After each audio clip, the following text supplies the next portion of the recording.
yang ada di dalam proses pengimbasan kegiatan daripada CGP ini selesai tepat waktunya dan sukses untuk kita semuanya.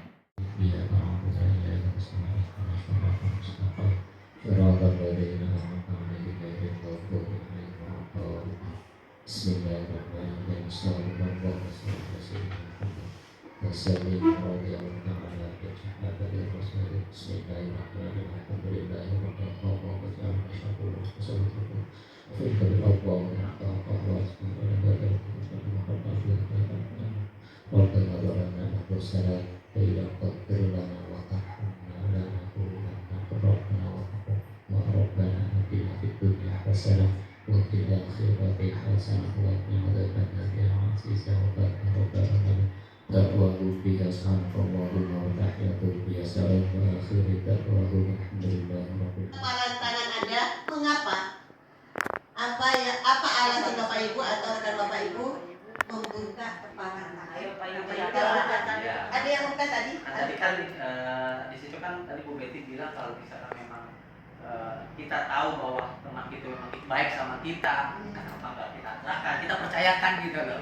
Seperti itu. Karena kan memang, tapi kalau misalkan orangnya yang tidak bisa dipercaya, suka emang istilahnya mohon maaf bercandanya yang terlalu berlebihan sama saya, terus istilahnya suka pokoknya nggak enak sama kita, ya kita nggak akan buka gitu. Kalau saya seperti itu. Terima kasih Pak Yudi. Sama-sama. Apakah Bapak Ibu atau rekan Bapak Ibu menutup kepalan tangan Anda? Mengapa? Apa alasan tetap menutup kepalan tangan Anda? Berarti Pak Jun tadi udah ya? Udah tadi, udah kejawab ya. Dalam kegiatan ini sesungguhnya siapa yang memegang kendali atau kontrol untuk membuka atau menutup kepalan tangan? Nah, siapa yang memegang kendali ini? Yang memegang kontrol di tangan kita ini siapa sebenarnya? Kita. Atau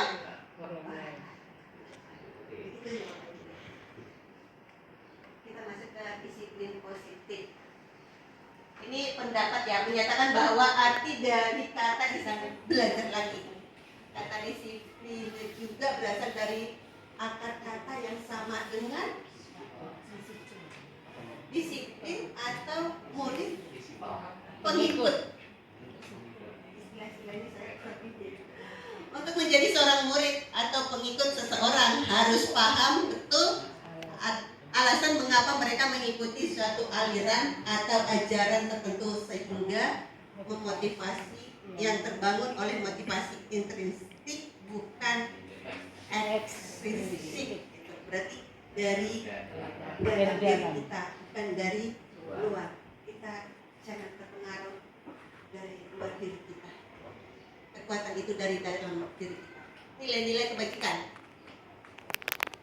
Nilai-nilai kebajikan universal adalah nilai-nilai kebajikan yang disepakati bersama lepas dari suku, bangsa, agama, bahasa maupun latar belakangnya. Nilai-nilai ini merupakan payung besar dari sikap dan perilaku kita atau nilai-nilai yang merupakan fondasi kita berperilaku.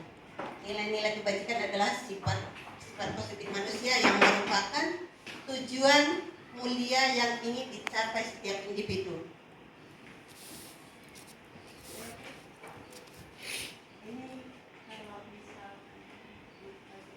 Ini motivasi perilaku manusia ya. Yang A itu untuk menghindari ketidaknyamanan atau hukuman. Ada 3 perilaku manusia. Yang pertama untuk menghindari ketidaknyamanan atau hukuman. Itu adalah orang yang untuk menghindari ketidaknyamanan atau hukuman ini adalah tingkat terendah dari motivasi perilaku manusia. Motivasi ini bersifat eksternal. Sebenarnya mereka sedang menghindari permasalahan yang mungkin muncul bila mereka tidak melakukan tindakan tersebut. Ini nanti ada 3, jadi kita bisa memilih nanti kita ada di posisi yang mana. Yang kedua, dan menghargai diri sendiri dengan nilai-nilai yang mereka percaya. Berarti sudah ke diri sendiri. Ini adalah motivasi yang akan membuat seseorang memiliki disiplin positif, karena motivasi berperilakunya bersifat internal bukan eksternal. Itu Bapak Ibu. Berarti dari ketiga motivasi perilaku manusia kita bisa menentukan, kita bisa memilih kita ada di perilaku yang A, B, atau C. Ini kebutuhan dasar manusia. Kebutuhan dasar manusia, ada beberapa kebutuhan dasar manusia. Yang pertama, kebutuhan bertahan hidup, kebutuhan kasih sayang, dan rasa diterima. Yang ketiga, kesenangan. Yang keempat, penguasaan. Yang kelima, kebebasan. Jadi kebutuhan dasar. Ya, lanjut aja Bu. Ini adalah pemantik. Nanti kita perhatikan. Dari sini nanti muncul pertanyaan, jawaban dari yang kelima kebutuhan dasar tadi. Gitu. Ibu Betty, guru wali kelas 5B di Pondok Kopi 08 pagi, sedang bingung menghadapi ulah salah satu murid di kelasnya. Beberapa anak di kelas 5B telah datang padanya mengeluhkan Jensen seringkali meminta bekal makan agar mereka dengan paksa. Jadi jika Anda menghadapi situasi seperti Ibu Betty, apa yang akan Anda lakukan? Menurut Anda kira-kira apa alasan Jensen melakukan hal itu? Ini nanti kita lihat. Kalau dia melakukan seperti itu, dia memposisikan dirinya itu seperti apa? Apakah dia untuk saya dianggap hebat? Apakah dia merasa biar dia diperhatikan? Berarti kan butuh kasih sayang, gitu ya Bapak Ibu ya. Yang tadi kan ada 5 ya Bapak Ibu ya, kebutuhan dasar manusia ya. Kebutuhan kasih sayang dan rasa diterima. Yang pertama, atas kemampuan. Yang di paling bawah aja ya. Dalam kasus Jensen,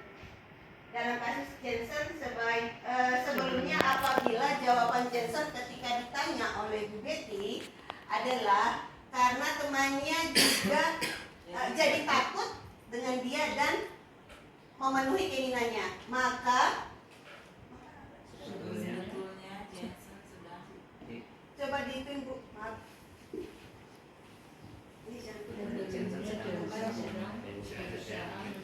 mereka perlu banyak bergerak, suka mencoba-coba.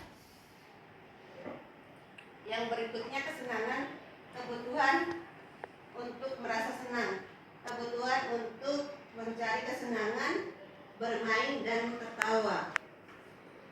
Anak-anak dengan kebutuhan yang tinggi biasanya ingin menikmati apa yang dilakukannya. Mereka juga bisa berkonsentrasi tinggi saat mengerjakan hal yang disenangi. Maka Jensen sedang berusaha memenuhi kebutuhannya akan kesenangan. Dari sini udah jelas ya Bapak Ibu ya. Dia merasa senang karena temannya diganggu sama dia. Jadi dia merasa kesenangannya dia itu terlampiaskan. Gitu. Ini 5 posisi kontrol. Sebelum kita masuk ke sini, maaf ya Bapak Ibu ya. Kalau misalkan ada yang mau bertanya, boleh. Dari yang tadi yang kita sudah ada 4 ya. Ada 4 materi ya. Boleh Bapak Ibu. Kalau ada yang mau bertanya, kita sambil belajar.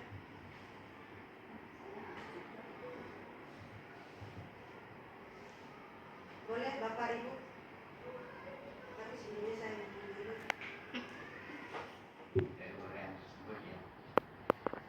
Jadi setiap hari itu kan istilahnya memalak gitu ya. Dengan demikian temannya itu merasa terganggu mungkin ya, terganggu nggak nyaman lah gitu. Dan dari cerita tersebut kesimpulannya apa gitu?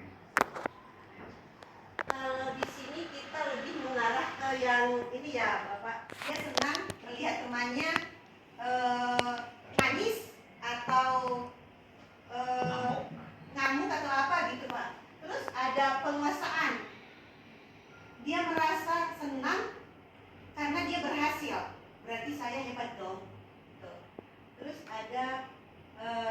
kebebasan.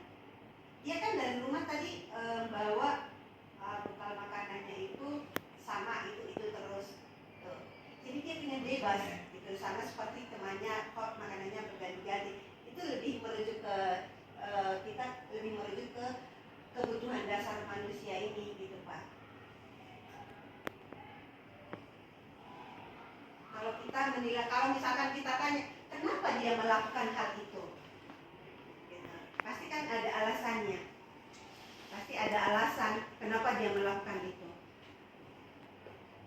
Kalau misalkan dia sudah ada makanan, berarti mungkin dia karena butuh diperhatikan. Kalau misalkan dia ngambil punya temannya, dia diperhatikan sama guru kelasnya atau diperhatikan sama teman-temannya gitu.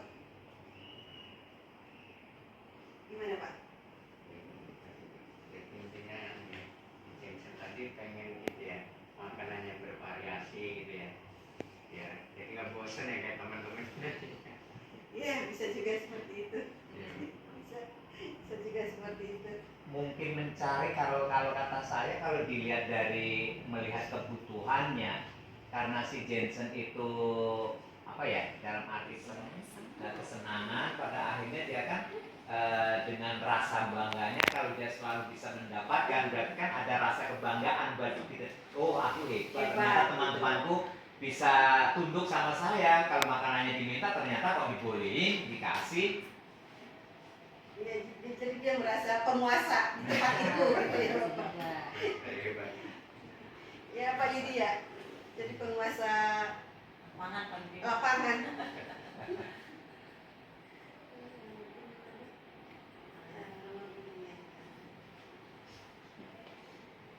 Lima posisi kontrol. Posisi kontrol penghukum, pembuat merasa bersalah, teman, pemantau, atau manajer.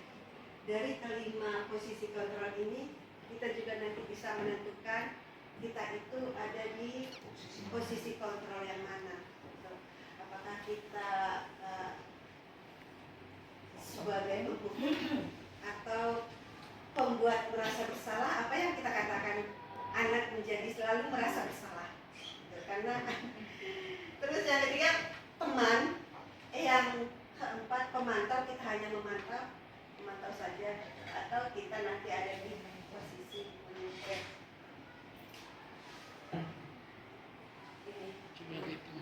Kemungkinan murid merasa marah dan menendam atau bersifat agresif bisa jadi sesudah kembali duduk, murid tersebut akan mencoret-coret bukunya atau meja tulisnya. Lebih buruk lagi, sepulang sekolah, murid melihat motor atau mobil bapak ibu guru dan akan menggores kendaraan tersebut dengan paku. Hukuman fisik maupun verbal, nada suara tinggi, bahasa tubuh, mata melotot, dan jari menunjuk-nunjuk menghardik. Ini kalau misalkan kita posisi kita sebagai penghukum, jadi hal-hal itu sering dilakukan, menghardik, menunjuk-nunjuk, berarti itu penghukum. Yang berikutnya terlambat lagi. Nah ini sering patuhi aturan saya atau awas, kamu selalu saja salah, selalu pasti, selalu yang terakhir selesai, kamu selalu terakhir selesai. Tuh kata-kata ini yang muncul Melakukan sebuah katakanlah bentuk kesalahan, tapi tetap selalu ini sering sadar mengakui kesalahan yang sudah dia lakukan, kurang lebih seperti itu Pak. Jadi emang harus di ini semua, bergabung semua gitu. Kalau ke kasus Jensen kan emang dia lebih kita ke kebutuhan hidupnya. Tapi kalau kita ke sini nanti pembuat merasa bersalah gitu, kita memang harus benar-benar menggali informasi kenapa dia melakukan itu. Apakah yang dia lakukan itu benar? Kalau misalkan dia merasa itu salah, terus apa yang harus dia lakukan kalau memang itu salah? Dan akrab dengan guru, ini termasuk dampak yang positif. Hanya saja di sisi negatif, murid menjadi tergantung pada guru tersebut. bila ada masalah, dia merasa bisa mengandalkan guru tersebut untuk membantunya.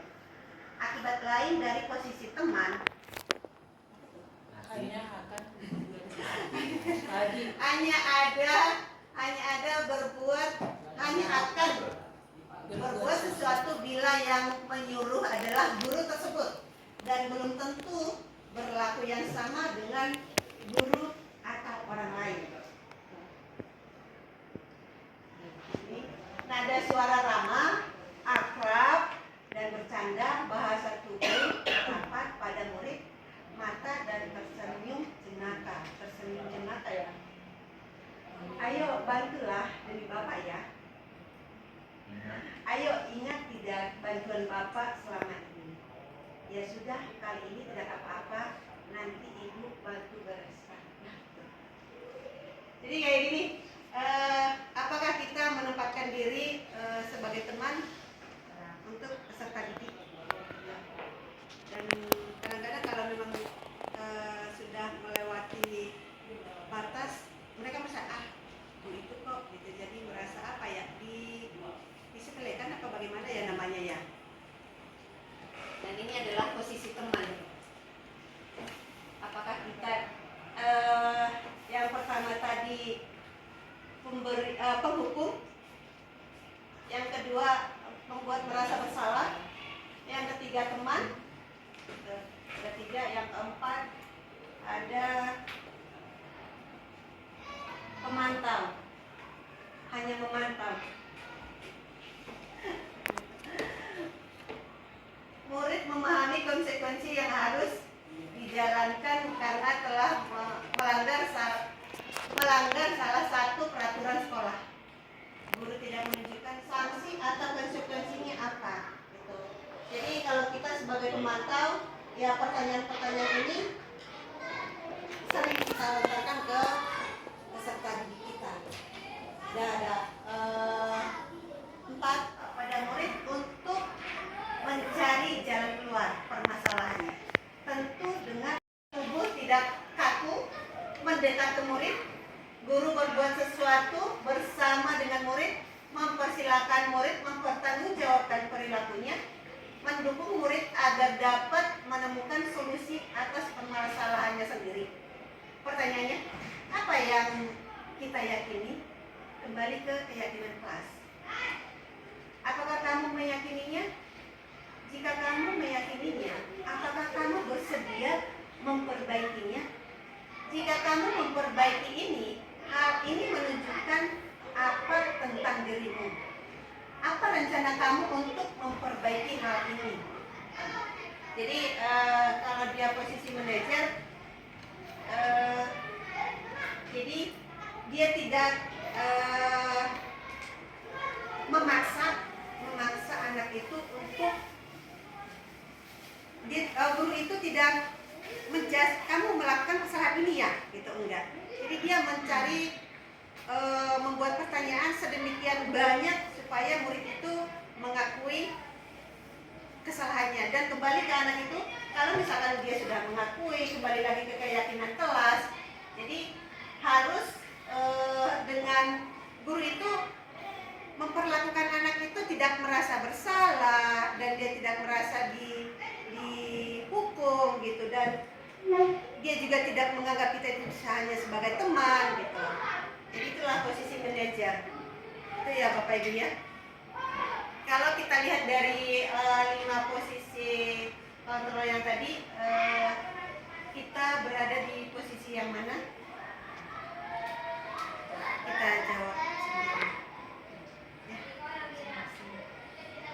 Apakah kita terkadang menjadi memang seorang manajer, atau pemantau, atau penghukum, atau merasa bersalah gitu, atau itu udah sebagai manajer iya, sebagai pembuat merasa bersalah iya, sebagai teman iya gitu. Ya. Bagaimana? Saya kadang-kadang sebagai teman. Cuma yang saya alami saat kadang-kadang untuk SD itu paku gitu ya. Saat sebagai teman itu kadang-kadang anak-anak songong gitu yang saya rasakan. Ya saya kadang-kadang kok gini itu anaknya kok songong. kita. Baru kita artinya pemahaman saya itu ya supaya teman-teman ada akrab gitu. Yang saya alami anaknya sombong gitu yang saya alami. Kalau ngomong terang kadang-kadang berkesalahan itu, apalagi yang udah berkali-kali itu kadang-kadang maaf juga itu kadang gede aja gitu, dia lagi gitu, udah dinasihatin kayak nggak mempan gitu. Padahal mah dah guru sebagai gurunya untuk beragama, apalagi gitu saya juga nah, sekarang maaf ya, ini nggak boleh gitu kan. Cuma dinasihatin pun udah dibilangin udah kadang-kadang maaf gitu, dibentak pun mungkin saya lakukan karena apa ya kadang-kadang tuh perlakuan dia udah mungkin lewat dan sebagainya. Dan yang kadang-kadang saya lakukan untuk teman itu saya kadang-kadang itu dia kadang akunya ngomong sama guru gitu ya. Padahal ya namanya ini harusnya jangan seperti itu kan gitu. Itu aja Bu. Bagaimana dengan Pak Jun? Sangat setuju. Bu Yana, gimana Bu? Apakah kita ada di kelima posisi tersebut atau hanya ada di manajer saja? Kadang-kadang sama seperti Pak Nur ya, tergantung anaknya. Kalau sudah keserukannya, tergantung anak kasusnya.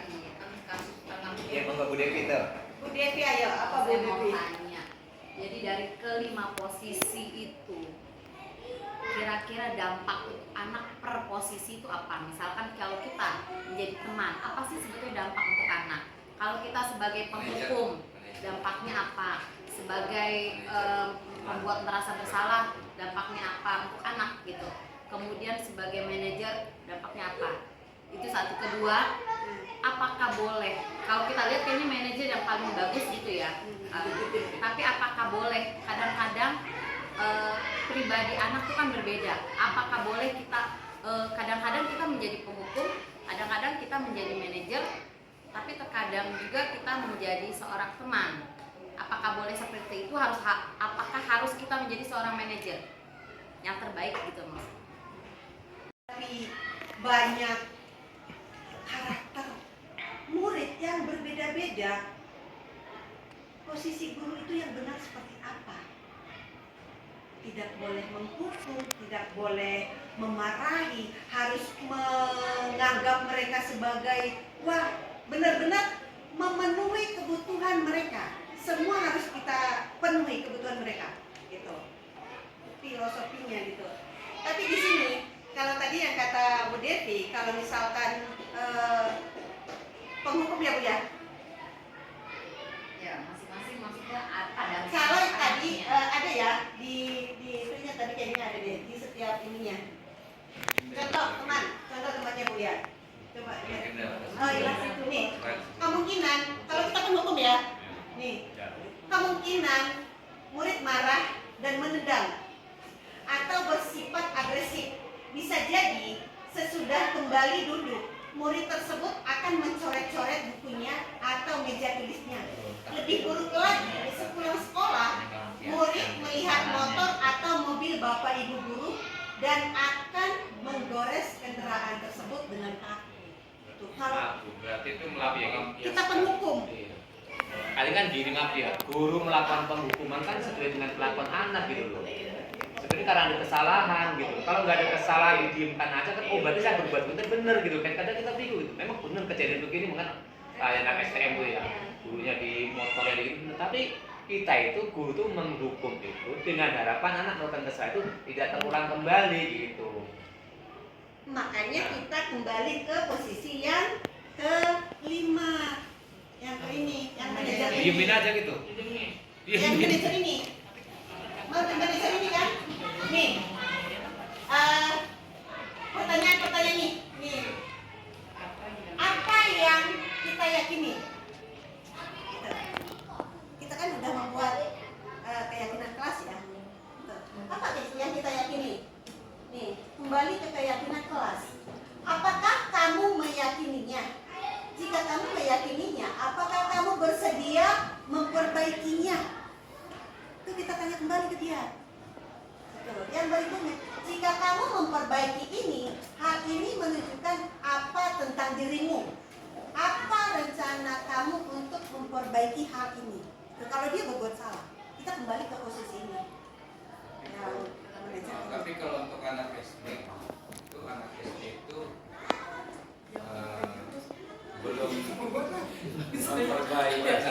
memperbaiki itu mereka tuh kesadarannya belum. Jadi kesadarannya jadi masih perlu masih perlu bimbingan dan tuntunan kalau untuk anak SD ya. Kayak contoh nih, kayak keyakinan kelas, ya kan. Oke lah, kita di setiap kemarin kita diskusi gitu ya kan pas penilaian, mereka tahu itu mereka sama, tahu. Tapi diulang lagi dan diulang lagi. Artinya agama ini dan perubahan perilakunya memang belum muncul gitu. Belum muncul. Nah di sini perlunya guru tadi memberikan bimbingan dan tuntunan. Nah, itulah yang harus, karena kalau kesadaran anak murid itu belum muncul, susah. Kayak contoh nih, Bapak Ibu guru udah berucap berapa kali, ayo operasi semua. Jadi belum muncul itu kayak kesadarannya, masih perlu bimbingan lah dan tuntunan. Sekian dari saya. Terima kasih Pak Ari. Bagaimana? Kalau kita posisikan kita sebagai manajer ya untuk kasus Jansen yang tadi tuh ya, kita nanya dulu kamu apa sih yang kita yakini gitu ya kan, tapi dia berulang nih kasus tadi. Nah terus keadilan apa yang didapat sama yang korbannya si Jansen? Karena dia berulang lagi tuh Mbak. Keadilan apa yang didapat dari teman-temannya Jansen dengan kita sebagai manajer yang hanya meminta kesadaran timbul sendiri dari Jansen ya, sementara ini kan keadilannya gak didapat sama yang jadi korbannya Jansen. Jadi ya kita ada posisi kita hanya untuk ke si Jansen. Nah untuk yang korbannya harus gimana? Korbannya. Kalau kita menjadi posisi manajer, kita harapannya jangan terulang lagi. Kalau terulang lagi, iya kita kembali lagi menuntun dia supaya kembali lagi ke jalan yang benar. Artinya butuh bimbingan Jangan. tuntunan. Kan membimbing dan menuntun. Iya. Menuntun itu kan nggak cuma sekali, itu kan kita tuntun. Ya itu kan Jansennya ya. Tapi untuk yang jadi ini kali ya. Kalau ke Jansennya kan posisinya kita berulang tuh ya. Maksudnya yang dengan konfliknya berulang. Tandanya dia kasusnya berulang. Berarti untuk korbannya, berarti kita memberikan pemahaman bahwa misalnya kan kasus tadi Jansen dia berlatar belakang pemenuhan kebutuhan dasarnya, ya kan? Berarti kita memberikan pemahaman kepada si korban bahwa misalnya Jansen melakukan itu karena, gitu. Jadi kita memberikan pemahaman, maksudnya gitu ya, memberikan pemahaman kepada si korban agar bisa memaklumi kondisi Jansen, ya kan? Dan sama-sama menyadarkan Jansen bahwa apa yang dilakukan itu salah. Gitu. Mungkin begitu kali Kak Betty ya? Bisa. Boleh. Iya, gitu kali ya. Karena kan di kebutuhan dasarnya tuh yang tidak terpenuhi gitu. Karena takutnya kadang-kadang kita merasa karena kok nggak dihukum sih, kadang-kadang gitu ya. Terus kan dia udah ngambil makanan saya gitu, kok cuma digituin doang. Kadang-kadang kayak gitu Kak, ya kan? Bu Betty gitu. Mungkin dengan kita memberi pemahaman kalimat Bu Betty tadi ya. Dan yang lebih dikhawatirkan lagi terulang kepada yang lainnya. Nah, Gitu. iya. Jadi yang satu sudah dilarang, tapi dia akan berulang ke tempat yang lain gitu ya. Pindah ke orang lain. Karena mungkin perlaku aja seolah-olah Biasa aja. Iya, ada apa-apa itu cuma ditegur doang. Kayaknya kan juga ada hukuman Iya. Berulang dan makin banyak gitu Pak ya. Iya. Atau apakah dia melakukan kesalahan yang sama karena nggak ada hukuman begitu? Iya. Tapi kita berusaha untuk membuat dia mengakui kesalahannya dia dan tidak melakukannya lagi. Gitu. Tugas kita. Supaya dia tidak melakukan kesalahan yang sama. Itu ya Bapak Ibu ya. Ada pendapat dari Bapak Ibu guru yang lain? Mungkin dilanjut dulu ya. Cukup. Ada cukup Bu Betty. Ada manajer, ada hukum aja dah. Posisi apa tergantung Iya, kondisi. namanya iya itu ya. Posisi apa tergantung kondisi. Nah, iya. Situasi dan Tergantung situasi. Kalau misalkan udah melewati batas berarti kita sebagai penghukum gitu ya. Tapi begini ya. Bahaya juga sebagai penghukum.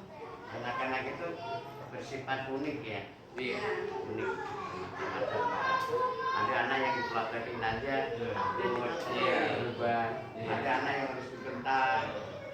Ada harus anak diberi sanksi gitu. Tapi menurut pendidikan ini kan kita nggak boleh memberikan sanksi ya. Yang boleh sanksi yang bersifat edukasi gitu. Yang jelas di sini perlunya komunikasi dengan orang tua juga ya mungkin ya. Iya. Oh ini Jensen, lu kok makanannya tiap hari oncom mulu. Tempen dulu. Akhirnya dia bosan gitu, jadi ganggu temannya gitu ya Pak ya. Akhirnya dia bosan kan. Ganti-ganti kan bisa. Nggak bikin PR aja karena nggak ada hukuman ya. Iya. Berulang terus ya Iya. pasti. Iya. Betul. Betul itu. Iya. Emang Apalagi sandung-sandung juga kan? Nah, ganteng. Apa sih itu ya? Disanjung. cantik, Cantik. iya cantik, Iya. ganteng. Tadi. Merasa nggak diapain ya. Berarti lolos ya Pak ya. Saya nggak ngerjain PR nggak ditambahin, nggak ngerjain PR udah gitu aja gitu ya Pak ya. Setelah masuk sekolah pun kayaknya kan sudah segitu bebasnya sekarang. Iya, Gitu. betul. Jadi memang benar kita kalau melihat dari kelima yang tadi itu kita dilema mau memilih di antara 5 itu, satu di antara 5 itu juga kayaknya ada yang nggak enak. Iya. Menjadi seorang penghukum kita sudah jelas saat ini dilarang Iya. untuk melakukan dalam bentuk hukuman fisik. Betul. Yang diperbolehkan adalah hukuman yang sifatnya edukasi. Edukasi. Contoh umpamanya, anak nggak mengerjakan soal saat ini, bolehlah nanti dibuatkan untuk menulis dengan kalimat apa, saya akan mengerjakan soal sampai segitu banyaknya. Itu pun kita juga masih kadang-kadang disalahkan. Iya. Gitu. Itu yang pertama, dan yang pertama kita sebagai penghukum. Dan kalau kita melompat langsung ke manajer, kayaknya begitu anak itu diberikan kemudahan, nah kamu itu harus sadar bahwa apa yang kamu lakukan Dengan nada lembut, nada lemah lembut. Nah, kamu setiap hari telat dan boyo besok berangkat lebih awal. Nggak Pasti masuk. sakti nggak pernah. Dengan nada lembut, nada tulus. Ya inilah memang tuntutan di dalam dunia pendidikan dari kelima itu. Mungkin nanti Bapak Ibu bisa mengambil mana sih yang kira-kira lebih tepat sekiranya bisa diberikan kepada anak-anak. Yang terpenting memang satu yang kami pun memesankan, jangan sampai melakukan hal yaitu terutama hukuman yang berupa fisik. Apalagi yang sifatnya kepada guru-guru praktek yang khususnya di lapangan itu hati-hati. Memberikan hukuman fisik itu bisa menimbulkan buah simalakama buat kita. Karena kadang-kadang apa? Mungkin ada orang yang pas melihat di videokan dan lain sebagainya. Makanya memang kalau dikembalikan ke sini ya itulah dengan cara merangkul, dengan cara dielus. Tapi ya benar juga kata Pak Nur, anak SD itu kayaknya belum Sadar. apa ya belum bisa untuk Belum kembali bisa. ke dalam kesadarannya karena Iya. memang anak kecil itu tak kala sedang disampaikan ini loh bimbingan kita diberikan kepada anak-anak. Iya. Akan melakukan ini, iya sekarang ngomongnya sih iya. Iya. Besok nggak tahu akan terulang dan terulang lagi. Itu yang memang ya itulah tantangan bagi kita semuanya Bapak Ibu. Ya mungkin nanti melalui perbincangan kita ini, sharing kita ini nanti Bu Betty bisa menggali ke depan untuk bisa kita terima lagi. Gitu ya Bu ya? Ya. Terima kasih Bu. Terima kasih Pak. Karena memang jadi dilema ya dari kita pernah jadi penghukum. Apakah emang kelima posisi kontrol ini harus kita kolaborasikan gitu dari penghukum jadi teman iya. Kalau kita nggak merasa teman kerja dia ikut juga gitu. Banyak hal yang jadi dilema. Menjadi memilih diantaranya tadi katakan sebagai teman. Memang benar juga kita bisa, tapi hanya saat-saat tertentu. Iya. Kita menjadi seorang teman memang hanya pada saat tertentu. Contohnya, umpamanya di saat kita di tengah lapangan, karena kondisi anak itu kecapean, kemudian kita memberikan support, kita memberikan dukungan, kita berkolaborasi seakan-akan bahwa saya itu adalah teman kamu. Jadi saya tetap akan memberikan motivasi. Tapi di satu sisi kadang-kadang Begitu kedekatannya kita dengan anak, kok anak itu yang melonjak. Saya salah pengertian. ada ininya gitu. Saya nggak pernah gomelin, nggak pernah yang salah juga dicuekin. Nah itu di situ yang menjadi sebuah kekeliruan. Ada nanti bahasa saya salah juga nggak pernah diomelin, nggak dimarahin, nggak pernah dihukum gitu. Tapi ada juga mungkin ada sedikit pengalaman ya. Tapi jangan ditiru ya. saya pernah menghadapi anak yang seperti ini ya, bahkan super ya. Jadi kalau berkata-kata itu dari anggota badan, dari binatang itu keluar semuanya, belum yang mana ini sama. Nah, suatu saat entah kenapa itu saya gerak refleks gitu ya. Tapi jangan diikuti ya, kalau sekarang melanggar HAM. Gerak refleks gitu ya. Nah, Situasi mengapa tidak peraturan saja? Mengapa harus keyakinan kelas?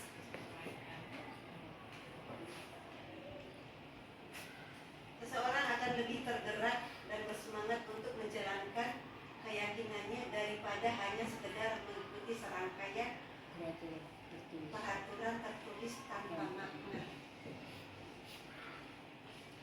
Ini keyakinan kelas. Mungkin kalau keyakinan kelas kita sudah sering melakukan kelas masing-masing ya Bapak Ibu ya. Jadi saya pikir Bapak Ibu semua sudah ahli di bidang keyakinan kelas.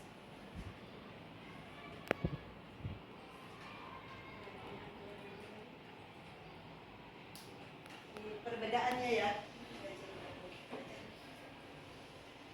Perbedaan peraturan dan keyakinan. Peraturan bila digunakan untuk jangka pendek dan menjadi tidak efektif bila digunakan untuk jangka panjang. Yang kedua, penghargaan tidak efektif. Penghargaan merusak hubungan. Penghargaan menurunkan kualitas. Penghargaan mematikan kreativitas. Penghargaan menghukum.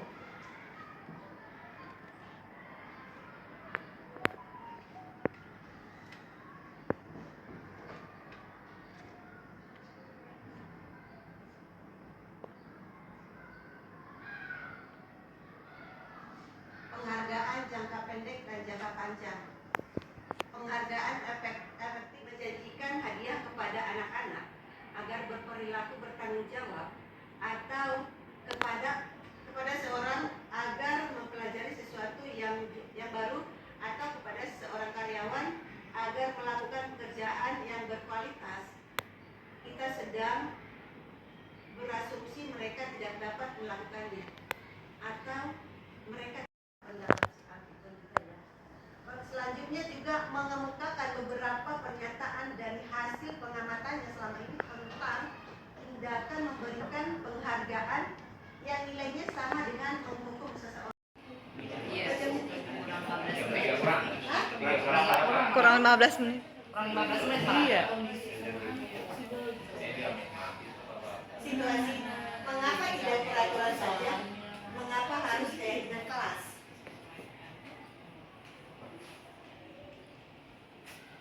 Seseorang akan lebih tergerak dan bersemangat untuk menjalankan keyakinannya daripada hanya sekedar mengikuti serangkaian peraturan tertulis tanpa makna. Ini keyakinan kelas. Mungkin kalau keyakinan kelas kita sudah sering melakukan kelas masing-masing ya Bapak Ibu ya. Jadi saya pikir Bapak Ibu semua sudah ahli di bidang keyakinan kelas.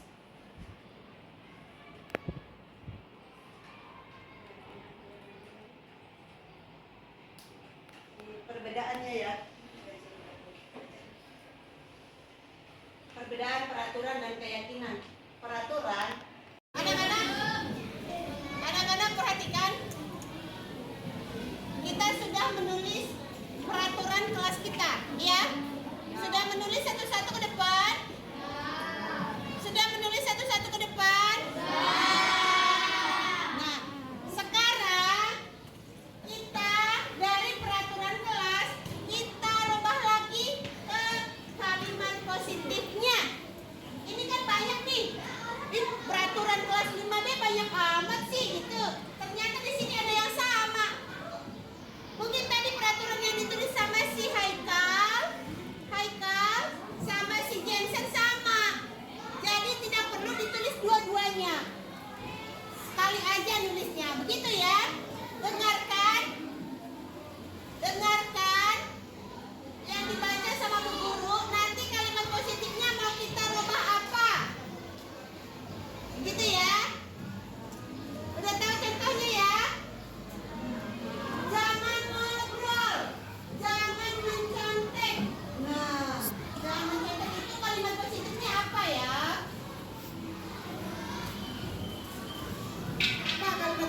jangan mencontek.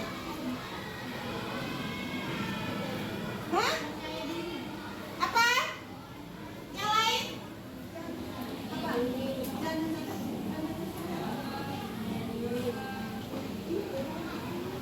Bawa saya diri. Yang lain?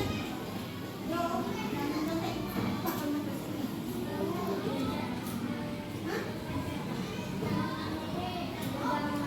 Mengerjakan sendiri, itu ya. Mengerjakan sendiri. Sekarang nomor 1 nih. Tidak polos piket. Kalimat positifnya apa? Tanggung jawab. Hah? Tanggung jawab. Oke, tanggung jawab. Sabrina, ayo, tanggung jawab. Menjaga kebersihan. Menjaga kebersihan apa? Terus sekarang ada apa? Tetap ini mau menjaga kebersihan ya, karena sudah ya, kan? Menjaga kebersihan. Ada jadwal apa? Yang ketiga, tidak buang sampah sembarangan. Berarti sudah masuk kemana? Menjaga kebersihan. Berarti kan sudah nih. Dah. Saling menghargai. Saling menghargai. Sudah benar ya, saling menghargai ya.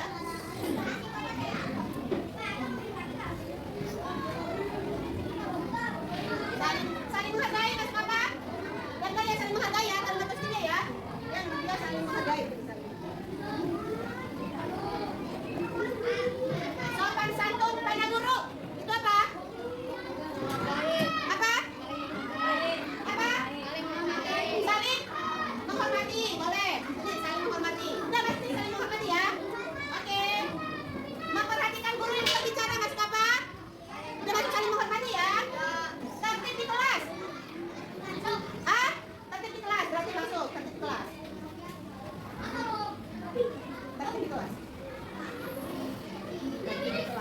Dan selanjutnya, tidak makan di kelasan. Belum istirahat. Maksud apa nih? Hah? Tidak makan di kelas. Berarti harus tertib ya? Ya. Tertib di kelas. Oke. Nih. Oh, ini kayaknya hindari deh. Ini kurang kayaknya. Hindari sikap bully itu apa?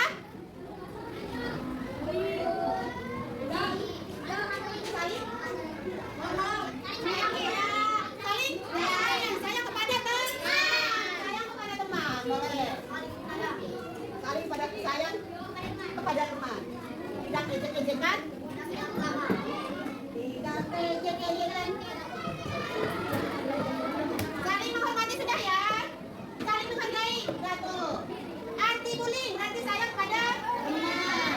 Tidak membuang sampah sembarangan. Jaga kebersihan. Menjaga kebersihan kelas. Sudah. Meminta izin sebelum meminta izin sebelum menginjak. Kalau misalkan kamu mau bersihkan kamu ngomong dulu, bicara baik-baik gitu ya. Oke.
Menjaga kebersihan. Yang ketiga, saling menghormati. Ayo, kita saling menghormati. Kita ganti apa, Dika? Tetap, tetap. Semua? Saling menghormati, kita ganti tetap. Tetap, katanya tetap. Berarti kita tulis saling menghormati. Oke, tulis saling menghormati. Menghormati atau menghargai ya, Dika? Menghargai atau menghormati? Menghormati ya.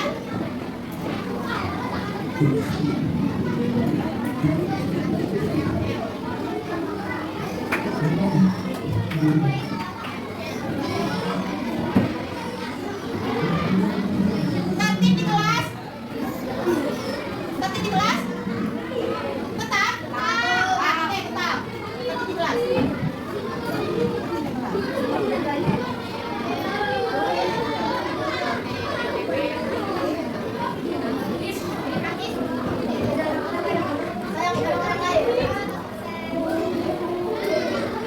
Oke, ini saya kepada teman. Saya kepada teman tidak ada apa?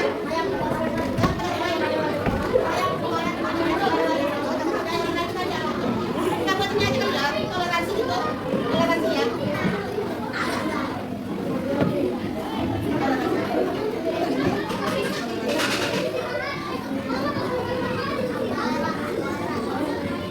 Datang tepat waktu apa? Datang tepat waktu kita ganti apa? Disiplin. Hah? Kita ganti apa? Disiplin. Ayo disiplin.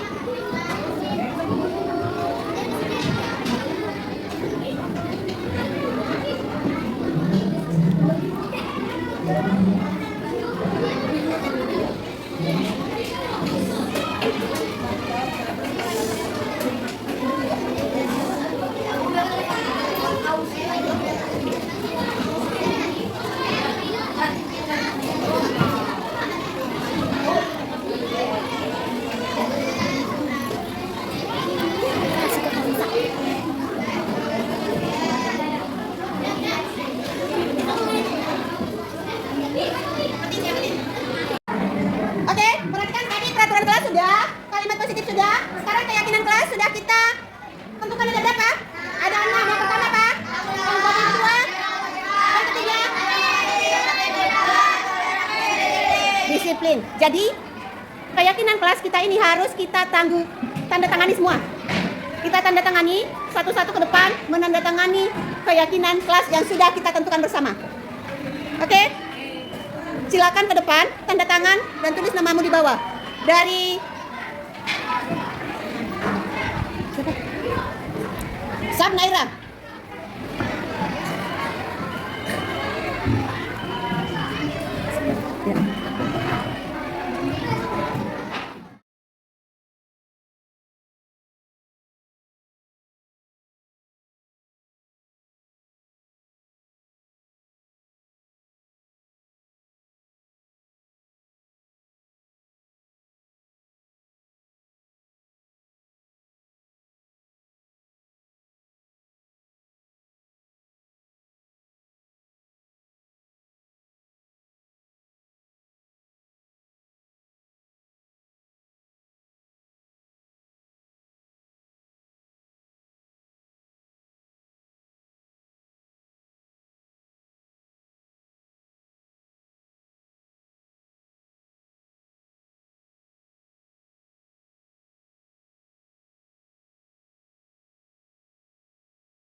sudah punya keyakinan kelas masing-masing, kita kembali menanyakan itu.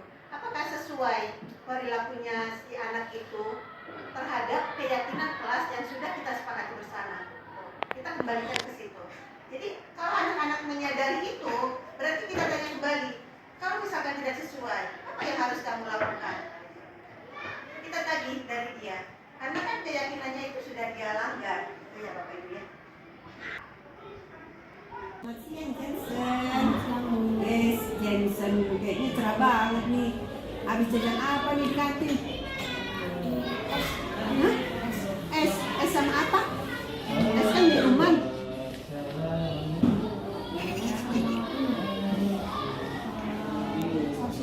Es sama sosis. Es dipasangkan dengan sosis gitu ya. Coba Jensen ceritakan ke Bu Eri. Gimana sih ceritanya? Karena kejadiannya seperti apa gitu. Pertama, saya membaca sembarangan. Davi melihat, Davi menegur saya. Saya tidak terima. Saya malah membantah dia. Ambil saja sendiri itu bersih. Dan si Davi itu mengambil dan melapor ke guru gitu ya. Oke, Jensen, mengapa kamu membuang sampah sembarangan? Saya pengen ke tempat main ke bawah. Pengen cepat-cepat turun ke bawah, mau main, akhirnya sampah yang ada di tangan buang sembarangan. Tuh. Salah nggak?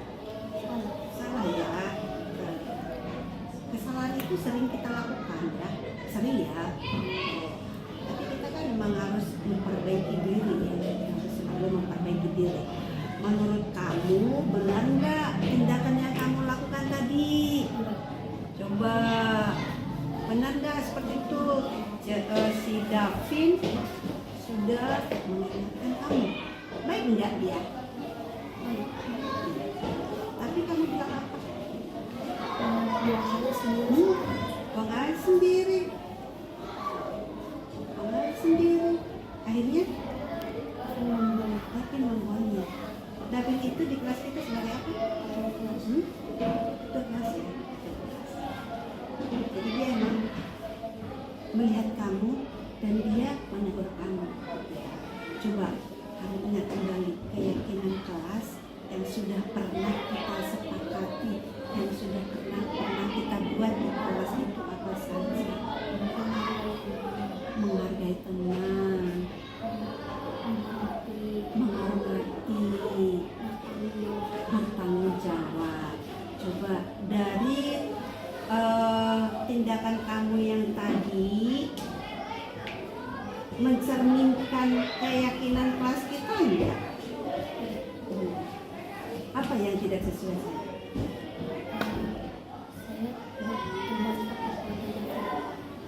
Kenapa? Membantah Davin. Terus saya memarahi Davi. Terus apalagi yang tidak sesuai dengan keyakinan kelas yang kita sepakati? Saya tidak menjawab kebersihan. Tidak menjaga kebersihan, padahal itu selalu kita gaungkan ya. Harus menjaga kebersihan, kebersihan diri, kebersihan kelas, kebersihan sekolah. Itu ya. Sekarang dari kawan-kawan tadi, apa yang harus kami lakukan?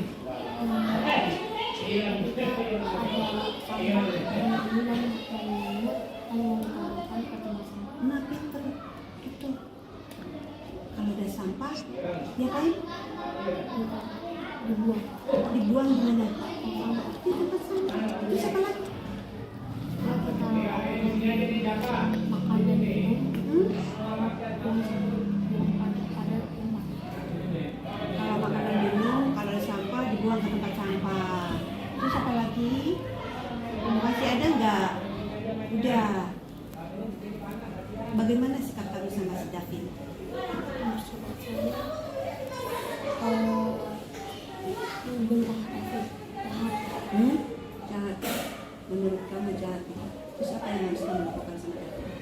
minta maaf Minta maaf karena apa? karena saya sudah menyembah. Karena sudah membentaknya apa membantahnya? Membantah ya. Karena kan Davin sudah mengingatkan kamu gitu ya. Apalagi tentang kebersihan, karena kebersihan itu adalah tanggung jawab siapa? Tanggung jawab siapa? Tanggung jawab semuanya, bener itu. Nggak cuma tanggung jawab si Jensen, Davin, penjaga sekolah, enggak, tapi tanggung jawab kita semua. Bu guru juga bertanggung jawab sama kebersihan di sekolah kita. Dan Jensen juga harus menghargai Davin, karena bersyukur loh kita diingatin sama teman kita gitu ya. Oke, sekarang yang harus kamu lakukan sama si Davin apa? Minta maaf, tidak apa? Oke, tidak minta lagi. Oke, Jensen, semoga dengan kejadian ini ada perubahan pada diri Jensen untuk kedepannya ya. Oke, terima kasih Jensen, silakan pulang. Ini kesimpulannya, dengan membangun budaya positif di sekolah akan menumbuhkan karakter anak. Dalam menciptakan budaya positif di sekolah diperlukan kerjasama, kolaborasi dan komunikasi yang efektif antara kepala sekolah, rekan sejawat, tenaga kependidikan, siswa, orang tua dan masyarakat sekitar. Ini kesimpulan dari budaya positif yang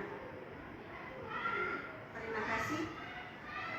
Mohon maaf bila ada kata-kata yang kurang berkenan. Mohon maaf bila jawaban dari pertanyaan Bapak Ibu Guru tidak sesuai dengan harapan Bapak Ibu Guru semua. Terima kasih untuk dukungannya. Selamat sore. Oke, kita beri tepuk tangan dulu dong semuanya. Mbak Dendi juga untuk kita. Jadi tadi kesimpulannya ada yang pertama perubahan paradigma belajar, yaitu berdasarkan filosofi Ki Hajar Dewantara. Ada 3 filosofinya ya. Maaf nih ya, saya nggak terlalu bisa bahasa Jawanya ya. Saya ikutin aja ya bacanya. Ingarso sum tuloda yang ada di depan ya, tulisan depan sekolah kita. Di depan memberi contoh, Imadia Mangun Karsa, di tengah membangun motivasi. Kemudian ada Tuturi Handayani di belakang memberikan dorongan semangat. Jadi filosofinya adalah berpihak kepada murid. Maksudnya adalah kita mencoba memberikan dukungan untuk mereka mencapai tadi kebahagiaannya ya Pak, ya Bu ya, kebahagiaan dan keselamatannya setinggi-tingginya. Namun kita juga tidak bisa mengubah yang namanya kodrat alamnya, betul ya Bu Betty ya. Kodrat alam itu udah bawaannya. Makanya tadi kalau misalnya dibilangin udah berapa kali, ya memang kita tidak bisa memaksa untuk murid peserta didik itu berubah seperti apa yang kita mau. Jadi berdasarkan filosofi yang dipelajari ya seperti itu ya Bu Betty ya. Terus kemudian ada disiplin positif, motivasi, perilaku manusia juga tadi sudah dipaparkan. Kebutuhan dasar manusia ada 5 tadi. Terus kemudian keyakinan kelas. Bedanya apa sih peraturan dengan keyakinan? Peraturan itu banyakkan larangannya. Tidak boleh ini, tidak boleh itu, tidak boleh. Kamu harus menaruh buku pada raknya dan sebagainya. Namun kalau keyakinan itu dia memiliki memahami tanggung jawabnya. Tanggung jawabnya kenapa kalau saya tidak mengembalikan buku pada raknya, gitu ya. Kemudian ada segitiga restitusi tadi juga sudah dipaparkan oleh Kak Betty, yaitu fokus pada solusinya, ya begitu ya Kak Betty, bukan pada fokus pada solusinya, kemudian pada karakternya, bukan tindakan peserta didiknya. Demikian juga ada posisi kontrol guru. Kalau posisi kontrol guru, saya rasa semuanya pasti sudah pernah melakukan yang mengalami, baik itu penghukum, pembuat rasa bersalah, ya bagaimana supaya murid itu rasa bersalah dengan kata-kata intimidasi atau sikap tubuh kita mungkin ya, terus menjadi teman. Saya biasanya paling sering ini nih, menjadi teman iya, terus menjadi penghukum iya juga ada saya tuh.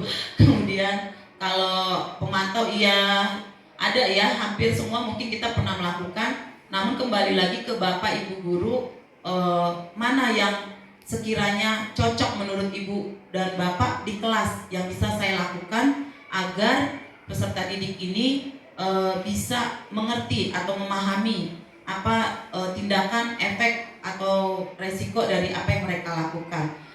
Jadi di sini KBT memaparkan apa yang sudah KBT pelajari, pahami. Namun ini adalah Kombel, komunitas belajar kita, sama-sama belajar, tidak ada yang menjadi guru, tidak ada yang menjadi murid, kita sama-sama belajar semuanya. Demikian Bapak Ibu yang KBT sampaikan. Terima kasih KBT.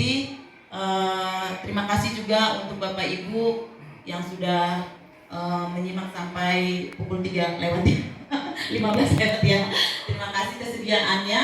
Apakah ada pertanyaan lagi Bapak Ibu? Cukup? Oke. Pak Jumadi.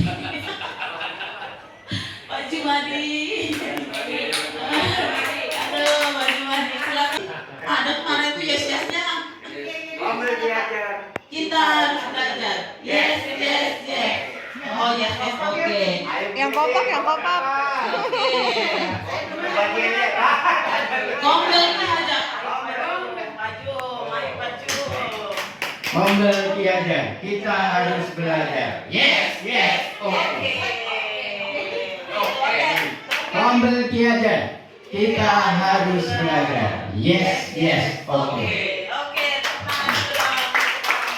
Baik, Bapak Ibu, terutama mohon izin pada Bapak Kepala Sekolah karena ini merupakan cara menghidupkan Kombel Ki Hajar ya.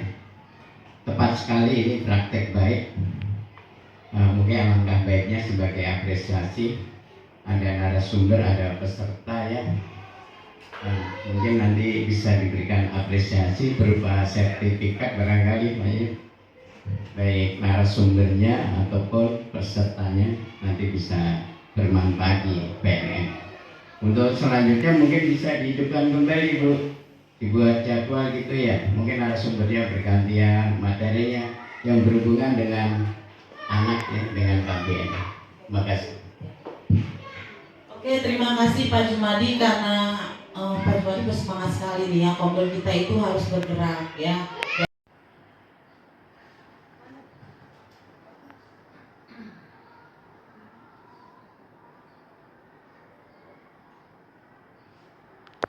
Apa perbedaan hukuman dengan konsekuensi? Perbedaan hukuman tidak terencana atau tiba-tiba, bersifat satu arah dari pihak guru yang memberikan tanpa ada kesepakatan baik sesuai maupun sesudah maupun sebelum. Hukuman berupa fisik atau psikis. Murid merasa tersakiti. Kalau konsekuensi